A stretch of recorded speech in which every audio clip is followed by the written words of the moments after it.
I'll tell you a story here, and for me that was very important part of leadership. And I spoke to you about man management. There was Sehwag batting with me in the middle, and we were chasing that night 320 where I took my shirt off. And I was very upset at lunch because England got 300, 325, and in those days, this was about 2002. You very rarely chased 325. It's not like modern day cricket where you just keep hitting, and the game has changed a lot. So I was walking down this long room at Lord's, and Sehwag was whistling behind me. He had his pack. He was that sort of a person. He was whistling behind me. So he turned up to me and in Hindi, I abused him and said, "Ek to 325 banane dete, uske upar you think it's a joke." So he walks past me and said, "Skip, we're going to win this." I said, "Let's see." So we went. We started very well, both of us. And after 7 overs, we were about 70 for no loss. I was batting on 40 odd, and Sehwag was also batting. So Ronnie Irani, and many of you would have known in England, Ronnie Irani was bowling from this end. And I went up to Viru and said, we've got a good start. I think we can get this total, but don't get out. We've played the harder bowlers. There's a weaker bowler coming in. Let's just keep taking 6-7 runs and over, because that's what we need. He said, yeah, fine, no problem. So Ronnie runs up from this end. He hits the first ball over mid-off for a 4. So I was at the non-striker end. I went up to him, tapped and said, "Good shot. So we got 4 runs and over. Just keep rotating." He said, yes, no problem. So he goes back to his end. The next ball, Ronnie pitches it up. He hits it over the top, over mid-on. 1 bounce, 4. So I again go up to him and said, well played, good shot. We've got 8. So you can still take single. He said, yes, no problem, singles.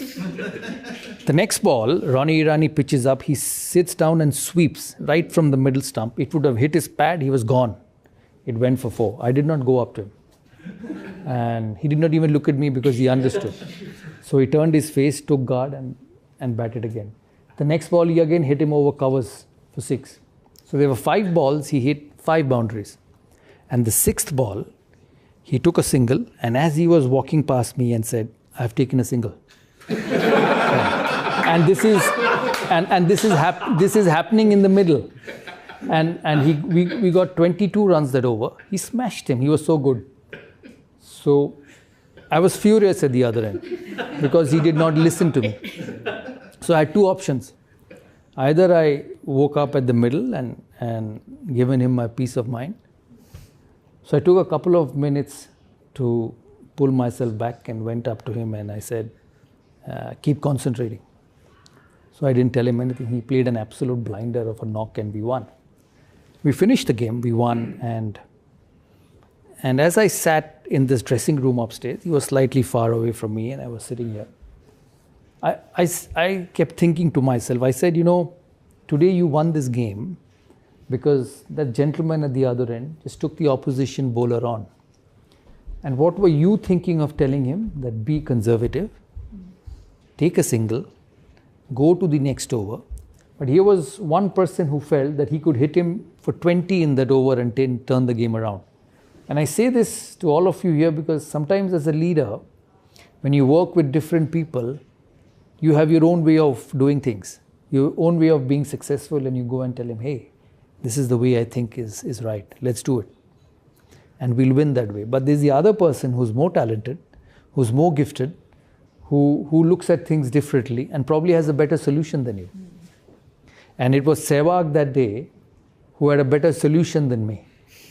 And it taught me a lot. We did win the game, but it made me a better captain.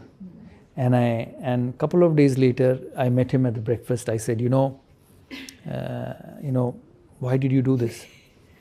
So first question he asked me, are you angry on me? I said, I'm not anymore. He said, good. I said, I told you to play singles. Why did you hit him? He said, I felt that was the best thing to do at that particular moment. He said that was the best thing I felt would win India the game at that particular moment. And it was such a lesson for me on captaincy. I said, I have a Sehwag who's different. I have a Dravid who's different. I have a Ganguly who's different, and I have a Harbhajan Singh who's different. They can't play the same way. So if I have to be successful, I have to understand that they win cricket matches their way. And I have to let them do that. And I think a successful group, a successful entrepreneur, along with your aims and goals and objectives of wanting to be successful, don't forget this very simple line and solution in your journey is that everyone's different. And you cannot make everyone play the same way or everyone work the same way. As long as he delivers for you, as a leader, you need to have that a capability of adjustment in you.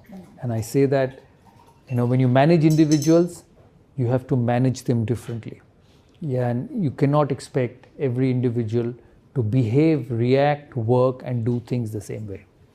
That is very important in leadership.